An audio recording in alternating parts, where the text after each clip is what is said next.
Welcome to the Eating at a Meeting podcast. I'm your host, Tracy Stuckrath, dietary needs expert, certified meetings manager, certified food protection manager. I have searched the globe to find people and businesses who are creating safe, sustainable, and inclusive food and beverage experiences for their employees, guests, and communities.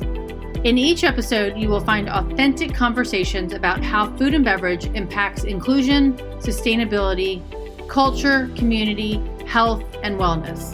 I know that sounds like a lot, but we're going to cover it all. Are you ready to feed engagement, nourish inclusion, and bolster your bottom line? If so, let's go. Hello, everybody. Jen and I are talking about meeting up in Chicago next week at the National Restaurant Show. Woohoo! So everybody, welcome to another episode of Eating at a Meeting. And as you know, if you're watching, this is a special edition of the show because it is Food Allergy Awareness Week. And Jenna, I don't know if you noticed, I had teal on for my colors. And because that is the color of food allergy awareness. And so if you see buildings up around wherever you are and they're colored teal, that is why it's Food Allergy Awareness Week. So Jen and I are here to understand, and I'm going to introduce you to her in a second, but talk about the food code and the U.S. food code that we have. And that was changed and implemented in December of 2022. So this lovely lady right here, there, is Jen Joubrak. She has been in food allergy since 2010, me too. She served as the Vice President of Advocacy for FARE, which is the Food Allergy Research and Education Association. And in 2019, she founded Food Allergy Pros to advise hospitality leaders, community groups, schools, and employers on best practices. She is a noted speaker, writer for Allergic Living magazine, board member of the No Nut Traveler, and a food allergy mom herself. So, hello, my friend. How are you? Hi, Tracy. It's so nice to be with you. Likewise. Yeah, no, I'm a huge fan, and we have been connected for a long time. I ran one of the fair walks a long time ago. A long time ago. Yes, it is. Our paths have crossed multiple times professionally, and I know we've shared some of our personal stories with respect to living with, loving people with food allergy, with food allergy. So, yeah. Yeah, it is. And I need to I'll find, while we're on here, I'll find your past episode because you have been a guest before. Yes, I have. And I'm excited to have you on here to talk about the food code because you wrote a fantastic article in Allergic Living on it. And back in January, right? And I will find the link and post that here for everybody as well. But I do want to talk about, especially during Food Allergy Awareness Week, I want to talk about it because there were some changes to the food code that really are opportunities for, food allergic families, but also there's some industry challenges with it. So can we start with what exactly is the food code? I was hoping you would ask me to start there. It's been way more than 30 years since we've had regulations in this country related to food safety. Okay. But 1993 was the first time that all those regulations were sort of put together into a document. Back then it was a physical document, right? With how to keep foods properly refrigerated, how to dispose of waste, what the hygiene should be of the people handling the food and with respect to hand washing or wearing a hairnet. Right. What's the proper temperature to cook chicken to, for instance, right? All of these things that were best practice in keeping our food supplies safe and free from pathogens and other harmful agents. So it could be, keeping out listeria, but could also be keeping out shards of glass. If a bottle breaks, how do you get rid of it?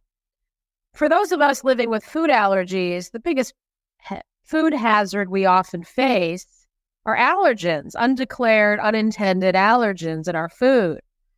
And I should say the food code historically, in more recent years, has been updated every 4 years. And I'll get to what happens to it later in a moment. Okay. But it didn't really mention anything about allergens until about 8 years ago. Okay. Now, once the food code is adopted by the Food and Drug Administration, it is the official food code of record, right? So you start with 1993. updated quadrennially. I'm saying that wrong, I'm sure. Wow, I've never heard that word.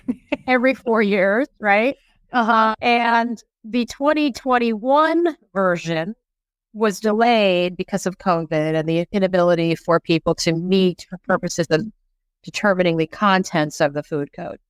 It is very unusual for anything once it's in the food code to be removed, but each iteration adds more stuff. It is then available to state regulators. I should say state and U.S. territory regulators. Okay. To adopt or to not adopt as they see fit. And every state handles it differently. We know that South Dakota, for instance, South Dakota adopted, I think, the 1996 food code. That was the last time they've updated. And we already know that Pennsylvania, Mississippi, the U.S. Virgin Islands, and Puerto Rico have adopted the 2022 food code. Those states, in between, right? So 14 states are currently living with the 2017 food code. I believe 16 states are living with the 2013 food code. These are all data from the FDA itself. They keep track of what version of the food code they're using. And there are 64 regulatory bodies across the country that have some say in a state's food code. Some states only have one agency regulating their food code and their food safety overall, and others have two, and in some cases even three, depending on whether the product is an agricultural item or an alcohol item or a grocery item or restaurant product. So it's a hodgepodge, and it's a regulatory jigsaw puzzle trying to figure out who's doing that. But the importance of the food code is that it is the FDA, and with input from many stakeholders. I was privileged to serve on the Conference for Food Protection, which advises FDA on the food code, and which comprises food safety experts, consumer experts, grocery and hospitality representatives. There are lay people with professional expertise who are advising the FDA on how to keep food safe. And then the FDA takes those recommendations, puts it all together into the food code, puts it out in the world, and crosses its fingers. The FDA does not have any regulatory oversight in what happens once the food code is implemented in a given state. Okay. And the one other thing I should say, sorry, I'm giving you a very long answer. No, I love it. Is that a state can decide which food code to use. There is no requirement that it update to the most recent version. And it can also decide which elements of a food code to adopt. So there have been, it is. And we'll talk in a moment, I'm sure, about the improvements for the folks who are concerned about food allergy, what we can do to get those components in every food code across the country. So I hope that explains what the food code is. If people are really interested, they can go to the FDA's website. And get, a whole lot of information. But it's ostensibly the compendium of best practice. Right. And science-based best practice on food safety. And the overwhelming majority of its contents are not focused on allergens.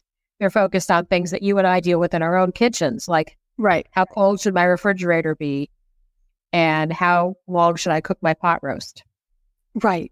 Exactly. And I know that like NC State, where my alma mater, they have a food safety, and Ben Chapman is a food safety expert there. He's doing a lot of like the packaging of talking about chicken, the liquid in chicken and how it spreads germs around your kitchens and home kitchens. Right. Exactly. Right. So they're doing a lot of research on that. But it is mind-blowing that in so many different ways about how this is implemented and not implemented and enforced across the board. It is enforced, or I should say, should be enforced at the state level by state regulators. The FDA turns over authority for implementation and oversight to the states. One of the questions I never seem to get a good answer to is what happens if a establishment violates a part of the food code? Are all parts of the food code treated equally? I'm sure in your community and our listeners and viewers, you'll see a sign on a restaurant where the restaurant's been shuttered for violating food code. Are all components of the food code treated equally? If someone were to ignore an allergen component, would that carry the same consequences? Undercooking your chicken. I don't know the answer to that, actually. Right. I think it really depends on the agency enforcing it, and perhaps even the regulator who's doing the inspection. Right. Exactly. I mean, and it does bring light. Because in 2014, so it's almost been 10 years since the EU implemented a change to their regulations as it pertains to unpackaged foods. And actually, let me bring up that. So the food code, we talked about the food code, and then this change in 2007 in 2022, one of the biggest changes, or let's just talk about the two biggest changes, is one, that sesame was added into the food code as a top 9 allergen, which came along with the FASTER Act, which deems sesame as a top allergen. So now there's 9. And then the other significant changes around allergens is that labeling in written form must be provided to consumers of the top 9 allergens, of the major allergens. Correct.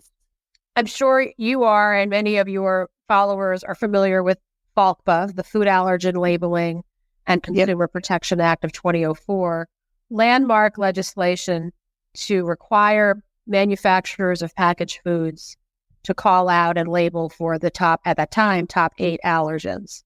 And for the most part, oversight of that has been good, meaning that FDA they do publish recalls. Right. For a long time, the recalls were self-created by manufacturers, but recently FDA has oversight to do recalls. Undeclared allergens are the number one reason for food recall in this country. The language of FALCPA in 2004, up until recently, everything was about packaged food. So the things you find on the grocery shelf. What was omitted from that? The cookie you buy in the in-store bakery counter, the chicken salad you buy behind the deli counter, the pizza place that your fancy grocery store might have in store, and then restaurants, food trucks, anywhere where unpackaged food. Oh, wow. Okay. Yeah. So the food code really applies. If you take the allergen piece out for just a moment, the food code really applies to those places. It applies to places where food is prepared on site for immediate consumption. It generally has not been applied to, the cookie company that boxes everything up and puts it on the store shelves. Although there are components of it that, of course, are true for any food production facility. But the food code, the people who are paying attention to it are in the industry that you work with, Tracy, and that I work with, which is where is food being served right now for to be eaten right now? And what the food code in the 2022 version calls for, and I have to say, we worked hard there's some wonderful people who I had the privilege of working with for several years to make this happen, is that any allergen, top 9, that is in a unpackaged food item has to be called out. There are ways it can be called out. It can be listed on a menu. It can be listed on a placard next to the item in the deli counter.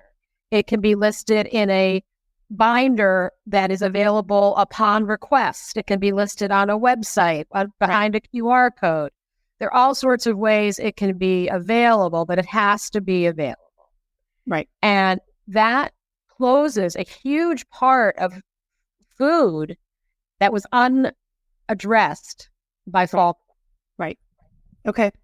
That's a really good explanation of that and it's the same thing. I'm going to jump back to the EU again, because in 2014, they adopted something similar and they let all the member states come up with their own rules and regulations around it, which is similar to what we do with all of our states, right? To do that. And then, so that closed that loop. And then they're still closing loopholes on that law. The UK has, adopted the Natasha's law. Natasha's law, right. Closed the loophole on food prepared on site, wrapped up, and then sold in like refrigerated refrigerated. Right. Right. Or stuck in a bag because you custom made order stuck in a bag. Yeah. The important thing here, and I think, Natasha's law, although it applies not to the US, when there have been, and unfortunately there have been fatalities, right? Right. A lot of it has been, as I think about them, when someone ate food they weren't supposed to, and I use that term to blame the person, but to say there was an allergen in it. Right. The information was communicated verbally. If the information is communicated in writing, it allows for the food preparer, people who know the recipe, to take a beat and say, we've got to write all this down.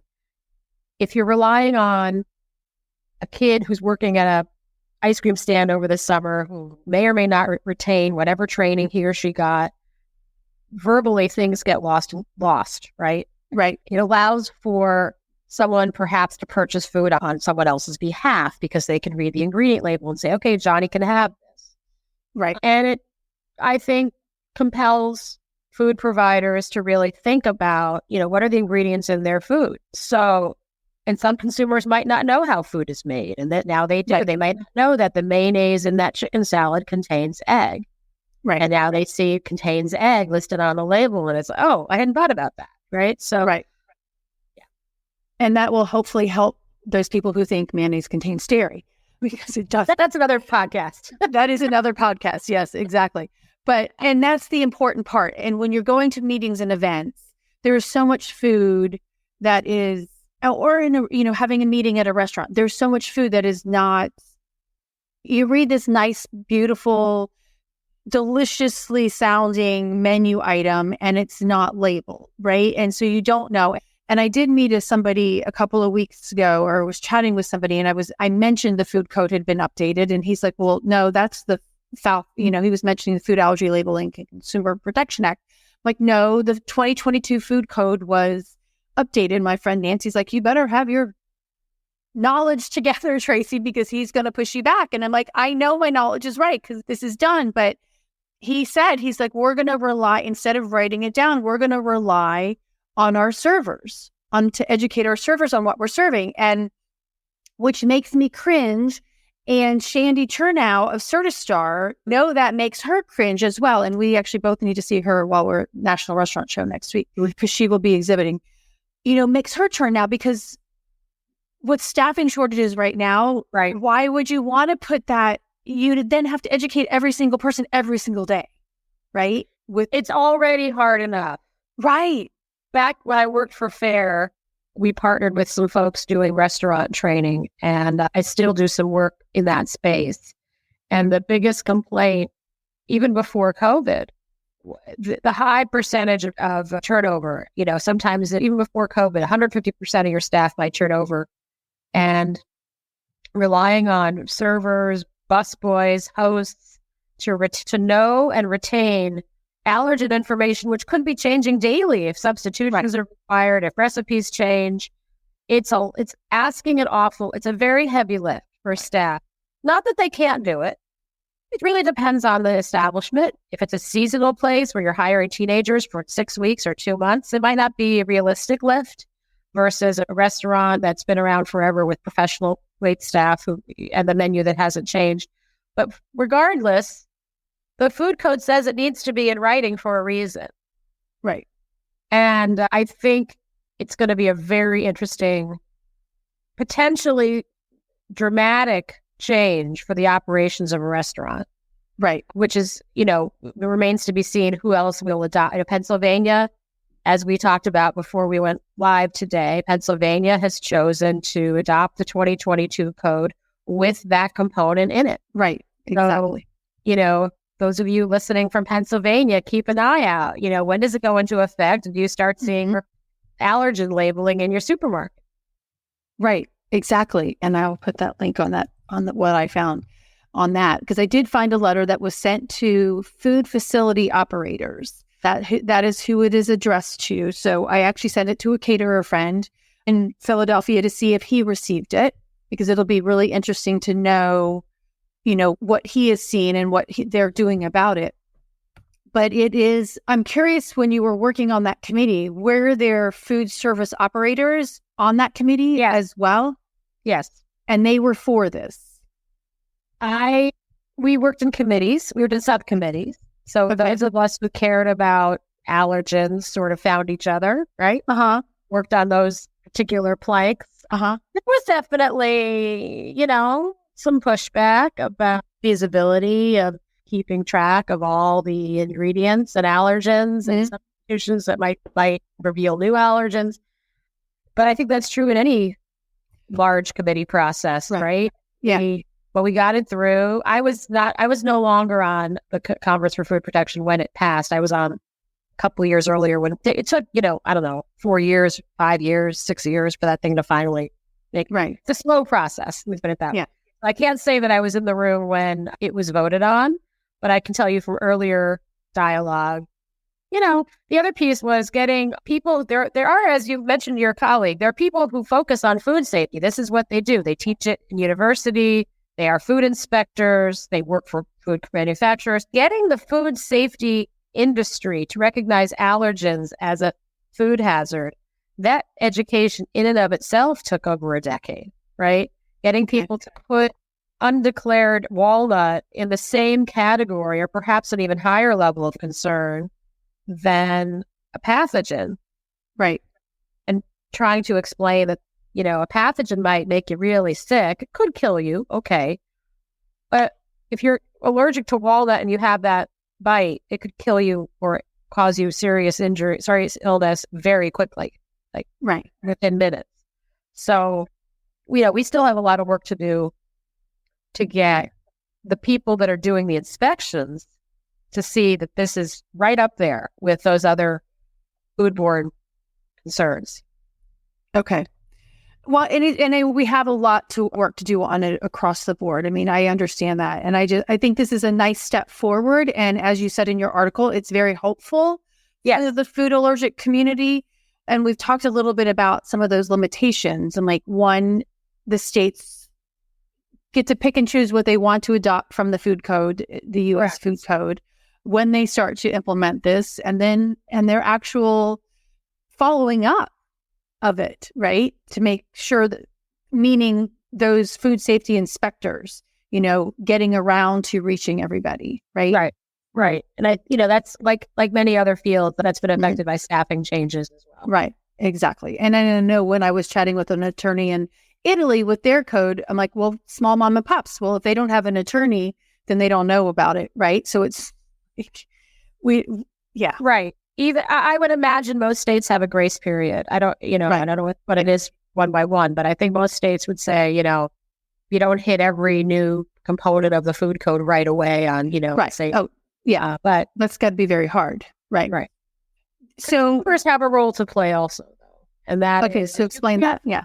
If you care about this issue, and I sure do, you do. Yep. First of all, educate yourself. It's not that hard every state government has its own website with search function for better or for worse. Some are better than others about, food safety. Google food safety, California. Oh, California's not a good example, but, I live in Illinois, food safety, Illinois. And you'll start to see the names of the agencies that regulate food safety in your community, in your state. They don't hear from consumers very often. So when they do, they kind of prick up their ears, and you say, you can even go up, maybe we can put it in the chat, Tracy, the FDA chart of which version of the food code I did. Yep. Okay, good. Perfect. Yep. And, find out if your state is not using a food code that's, I'd say at least 2017, but hopefully 2022 because of the changes we're talking about. Who do you talk to? I mean, it's not a legislative decision. Mm-hmm. So your state rep or your state senator may have some influence in helping you figure out how to advocate for the state to adopt the food code. But it's largely in the hands of regulators who are mostly anonymous to most of us. We don't vote for them. We're not involved in their selection. Some of them have been in that position for decades, maybe appointed by someone who's no longer in office. But I think it's important to educate yourself first about what version of the food code your state uses and what the steps might be to influence whether you are part of a food allergy support group and your support group can reach out en masse, whether the regulators or folks who take meetings with constituents and residents of that state. We've taken it to this point where it's now federal policy, but it's not federal law.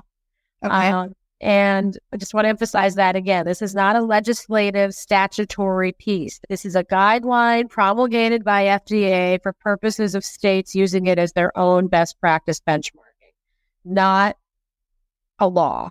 Right. So if someone's breaking the law by not using the most recent version of the food code, almost every state requires that they use a version of the food code. So that makes sense. It does. It does and it doesn't. But Right. Fair. Well, and I was doing some research for a client looking for a caterer for her daughter's bat mitzvah. And I know you just celebrated a bar mitzvah. So congratulations. And hers is next year. And she's like, do you have any caterers in the Philadelphia area that could do this? And I actually found a caterer who on their website actually had all of their menu items with a key code. Actually, not a key code, a spreadsheet. And it didn't list all 9 allergens, but it did have vegetarian, vegan, and like 5 of the top 9 allergens. Right. And I'm like, wow. And I sent it to her. I'm like, here's, one caterer that I know, and we've been talking about your event, but here's another one that I found this on their website. Right. So That's perfect to see that. Yeah. I mean, because somebody's going to buy from them first. And that's the other thing. Is that another way? I'm glad you mentioned that, because another way for consumers to express themselves is to go to the vendors they love and say, look, this is now something that is expected of food preparers, food handlers, food retailers. And, we know this already in other industries that food allergy families return again and again to the reliable brands who are transparent in their ingredient disclosure and who treat their customers' allergy concerns with respect and accurate information. Some fast food chains have already done this for years, actually. The thing that you just mentioned, there are few that will publish a grid of everything from their sodium count to the presence of the top 9. I've seen that recently. A few national household names as well do that. So is it difficult? Yeah. Yeah. Is it difficult to get it started? Yeah, maybe, because you have to sort of audit the ingredients of all your food. But then it's just a matter of these same restaurants, what one would hope if their refrigerator went on the fritz, they would immediately deal with it, right? Right. They would throw out the food that's bad. They would get the repair person in there. They might even have to close for a day. They would treat it seriously. And they would invest in the equipment to keep the food at the appropriate temperature and avoid pathogens. Right. So we know that people in the hospitality industry, who are, of course, one would hope, are there to be hospitable and to welcome people with grace, with graciousness, that they just have to work this into their, SOPs. Like, this is part of what it means to run a restaurant. You disclose your allergens. Right. And like everything in life, when it's new, it feels uncomfortable. And after a while, you get used to it. It's okay. Right. Exactly. Well, and it's funny because I was teaching a class at Exhibitor Show in Louisville a couple of weeks ago. And I got an email from one of the attendees, a meeting planner. He's like, I'm on site with this event. I've got my banquet event orders. This is what I'm asking. I'm asking for them to identify the allergens that my attendees have on the banquet event order and on the labels. And that event manager, catering services manager, whatever that person is called at a hotel, is like, yeah, no, we're not doing that. And it is because it's a lot of work to put it into that banquet event order. And we actually he even wanted them to spell out, because I don't know how familiar you are with a banquet event order, but typically when a hotel or a convention center lists it, it says, okay, this is what's on the buffet, right? And then down at the bottom, it says 25 vegetarian, 4 gluten-free, 3 shellfish allergies. They don't tell you what they're serving them. They just tell you that this is how many of those that we're going to serve. And I'm like, no, this is a contract. Right. You're okay spelling out everything else that you're going to put on that banquet buffet, but I need you to spell out this other thing, because to me, that's just chef, the whim of the day, making this food for that person. And I don't know, I'm not comfortable with not knowing what you're serving. That's right. And I think I will say, having been in this world professionally for 13 years and been in it personally for 18 years as my soon-to-be high school graduate is the person who, got me into this. But there's been an enormous improvement overall in the availability of allergen-safe food, certainly in the grocery store, a level of awareness among those who serve food, be it a restaurant who serves the food directly or a school or college campus that brings in a food service company. That awareness is so much better than it used to be. Right. My son's future college campus, their dining halls are completely nut-free. They're comfortable declaring that. They've toured me. It's impressive. Now, some people would say, well, that's not the real world. That's okay. I'm all right. He's going to have plenty of time in the real world. Let him have a few years where he doesn't have to worry about his food. And I think just like I think our foremothers who advocated generations ago may not have anticipated the level of disclosure and transparency that there is now. The number one food safety rule if you're living with food allergies is to know what you're about to put in your mouth. Right. And if you don't know it, don't eat it. And if it's unlabeled, don't eat it until you absolutely have verification. And unfortunately, as we said earlier, there have been instances, actually 3 or 4 that I'm aware of off the top of my head in this country, of course, Natasha in the UK, where people did ask and were given information verbally about an item, and it turned out to be inaccurate information, wrong information. Right. We've made great strides. There's more to do. I'm happy with how far we've come, but not content with how much farther we need to go. Yeah, and there's a lot of work to do, but I like what you said is that it is daunting to get started. But, once you get started and you think about it, and I was talking to Simon from Why Boston, Simon McMahon from Why Boston, and he's in the UK, but with their regulation, they also have to put in the calories counts and everything on their foods as well.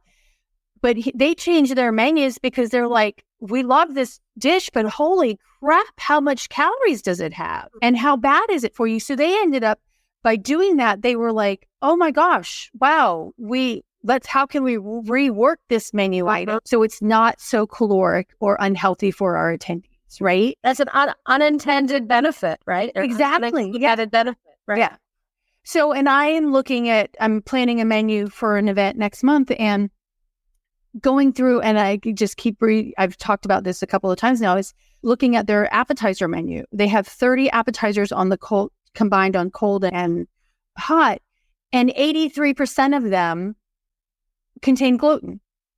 And the two that are gluten-free, dairy-free, I think that's just on the hot, both contain pork. And I know pork's not a top allergen, but pork is a big issue for a lot of people, who don't eat meat. There's a number of faiths who do not eat pork. Yes, exactly. What I want to do when I go is like, hey, I was looking at your menu items and just look at it differently, right? And that's what I do for a lot of my clients is like, okay, this is the menu you picked, but when I sort it by the individuals who have different dietary restrictions, the gluten-free, dairy-free person gets to eat guacamole, right? Or the vegan gets to eat ketchup, right? So looking at it from that perspective, that's a little bit more eye-opening to say, hey, wow, I didn't, we thought of all these great menu items, but we didn't think about it from the overall holistic view. Yeah. I would hope that engaging with your own ingredient list, writing it down, and I just said sort of laying it side by side with everything else in your deli counter or on your buffet, I think some of that you're not thinking about, and then you're doing the task of labeling everything, going, wait a minute, we have a problem here. The person who's allergic to soy can have salad with no dressing, and that's it. Yeah. Yeah. Or maybe we don't need to put soy in that dressing. Maybe we can make it without. Right. Or we can not buy the prepackaged soy dressing or the salad dressing, right? Make our own fresh, right? Right. Yeah. Okay. So you've been doing this. I mean, well, you just actually kind of said it. This is a very impactful change to this food code. Yes. And do you see that impactful change? I mean, we've kind of already touched on this, but I really want to reiterate it. Like, how positive do you think it's going to be taken? Positively? So, I think, first of all, it's positive because the people in positions of decision making are now recognizing allergens as a food safety issue, which was not the case more than a decade ago. Right. Okay. So that bodes well for the future of food safety with respect to food allergens. It bodes well for people who are leading food companies or working their way through the ranks of regulators and decision makers and policymakers. They're getting that they have to think about allergens too. Right. It's not this side ancillary issue that it was as recently as, 6 or 7 years ago. Right. So that's great. It's also an important moment because it includes an area, a corner of food service, not such a small corner, I might add, a huge part of food service Big. that has been untouched by allergen regulation in the past, an allergen statute. And while it may take a while for consumers to see that impact, because it may take a while for states to adopt, implement, educate, enforce those changes, it over time will have significant impact. Think about the states that now have restaurant laws about food allergens. And by the way, this does not replace those laws. This adds to them. Many of those laws say things like, please alert, they have to put a note on the menu, please alert your server if you have food allergies. Purpose of that statement could be seen two ways. One is it sort of puts the onus on the consumer to bring it up. Okay. The other way to look at it is it forces a conversation about allergens and helps the kitchen maybe clarify and refine its own methods and ingredients. So, but it's taken a while for that to become, much more common practice. These things don't happen quickly. As I said, food code, 5 years passed between 2017 and 2022. The next food code will probably be back on a 4-year schedule. These things take a lot of time. Yep. But I think over time we will see more labeling of non-packaged foods and more awareness on the part of those preparing those foods. Right. And I'm glad. I mean, it's definitely a really big step forward, 100%. But it's thinking about things. And Sarah Matheson, do you know Sarah from Hungry Harry? She's in Chicago. So she was on the show a couple of weeks ago, and we were talking about her getting funding, right? And to do her prepackaged food, to move it to the next level, because it's free of the top 14 allergens. But it is a conversation that I think food manufacturers have, as well as what our retail side of that caterers are going to say is like, well, we're not a free from environment, right? Or they don't want to buy the equipment or have the capacity to buy the equipment to do a separate line, right? Or a separate, do the free from line and then do this. So it's finding those environments. So it is thinking of a restaurant. What food safety steps can I take to make sure that this is free of sesame or free of soy? Or just label it. Right. Yeah. The food code does not say anywhere you have to rid your establishment of the top 9 hours. Mm-hmm. It just says, put it on a label, put it on a binder, put it on a sticker. Let us know. Right. And I think there are people who fear, oh my gosh, the government's going to make me change my recipes. No, that's not true at all. Right. The idea is just know what you're serving. and to communicate that to your customer. And then the customer can make up his or her own mind. And there may be instances where someone goes to a buffet and can only eat the guacamole. That will probably happen. Right. But at least that person can feel confident that they can eat the guacamole. And there's not some hidden, I don't know, fish oil in that whatever it is. Yeah. So yeah, that's not aging ingredients. It's about disclosing them. That's a really good point. Thank you so much for clarifying that. And I think Shandy does a really good job with that with Certistar as well, because she's like, I just want you to be transparent about how you're cooking it, what the ingredients are, so that when we add your menu items to Certistar, somebody is confident in reading what it is, right? And I know there's another app there that we need to, at the restaurant show, that we need to check out too, is Galley. But it's just 100% transparency, right? Completely. Yeah. And look, as consumers, we are, as I said before, we are our own first line of safety. You have to read the ingredients every time. Right. And if you don't feel confident, don't read it. Don't eat it. If there's no ingredient label, don't eat it. And I'm talking about food you eat. That's not the food you're making your gut, but yeah. Yeah. I hope that this eliminates, or at least dramatically minimizes, the mistakes, because unfortunately people have suffered dear consequences from this. Right. Exactly. And that's the truth. It's like, we want to educate that don't go take the salad back and take the croutons off and that's a mistake, right? Go make a fresh salad without the croutons on it, things like that. So, okay. So my final question for you to ask everybody is, what does a safe, sustainable, and inclusive dining experience mean to you? Well, I think I've already tipped my hand on this one. It's about transparency in ingredient information. I would like to see, in a perfect world, every single ingredient listed or available for inspection by anyone who's interested. No more proprietary ingredients. No more, okay. That's fine. I'd like to see the requests of people who have food allergies and other medical dietary conditions treated seriously and with respect. And I do not want people to guess if an item is safe. Or I'd like to see an inclusive experiences where the chef and the people who serve you take the time to listen carefully to what it is that you're asking. If I ask you if this item, this has happened to us, does this have peanuts in it? Oh yeah, it's gluten-free.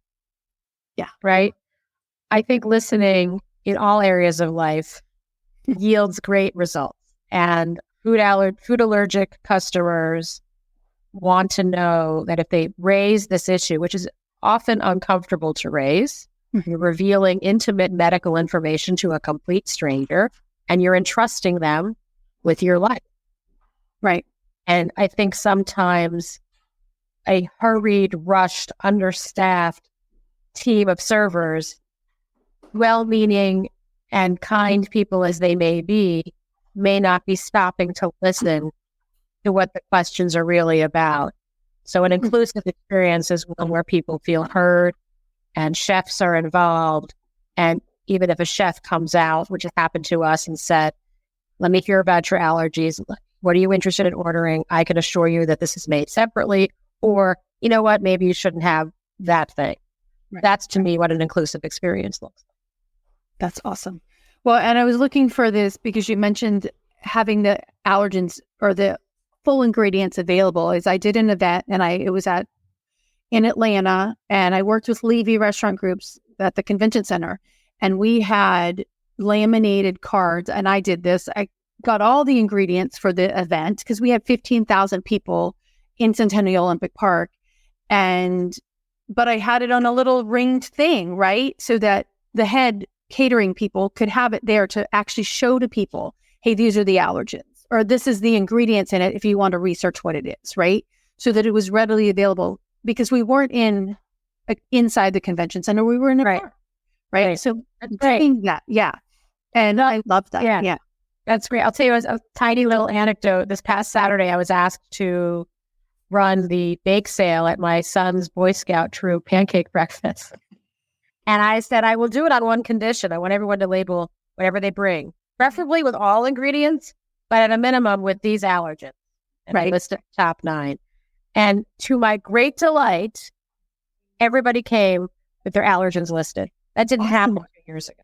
And consequently, we were able to sort things by, the nut stuff was here, the gluten, and everything was individually wrapped. There was no sharing of serving pieces. Right. I was so happy. And the kids who couldn't buy this but could buy that were so happy.